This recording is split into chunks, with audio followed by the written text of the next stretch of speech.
Hi, this is Brooke with your visioning teachings that extend far beyond visioning, I think, far beyond having a vision quest. I want to speak to you and continue what I was offering in that sense of innate wisdom last time. I call it original imprint. And we're told that in the eighth chakra, right above our head, about a foot above our head, in that chakra is held our divine design.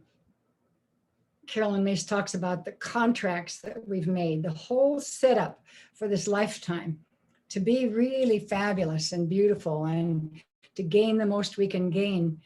In a sense, you might call it our higher self. That is set in the eighth chakra. And so I think just one of the other challenges we have, and I think some of it comes out of this forebrain that we have, is that we get hooked on our past, our bodily past. And so let's say something goes wrong. It seems like what we do is go into that wrongness and try to fix it. And maybe there's some insights to be gained there and some things to do. But an additional thing, something that we might do even instead or in the beginning to see how it works, is to go into that original imprint, into that original divine design, to really go to that higher place. And for me, it also lives in our deeper ancient brain, to go to that and say, all right, I'm clearing away any sense of damage, upset, confusion, hurt. I'm going to go back to that original imprint. And in the Inca way, they teach a process I love called illumination. And it's really about going into that eighth chakra. And once you've cleared in other kinds of processes, once you've cleared things, to bring something down, because you need to fill empty spaces or they'll just fill back up with what you had. So their suggestion is to fill it with that divine design, that light, that perfect you, that divine design that's there, and to fill every cell of your body with that, to fill every cell of your body.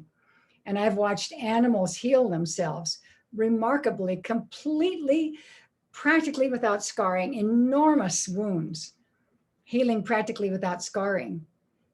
And Spirit said to me, you know how they do that?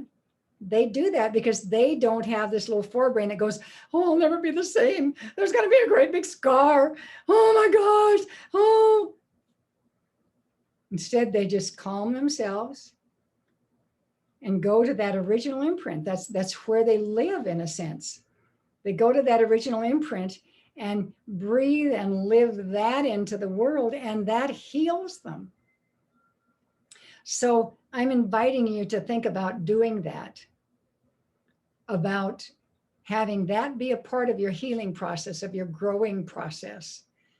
Because I think who we are is more magnificent and more amazing than we normally imagine in our daily life.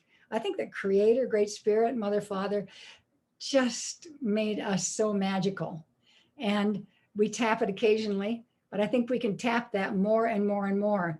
And as we move into this new time, into a much more enlightened time, I think that's what we'll be doing, is understanding that Creator gave us magic, that there's magic within us. There's incredible possibility, more than we can even guess. And so to turn ourselves over to that, in a sense, to call that in and walk that power, that empowerment, that wholeness, that holiness into our lives.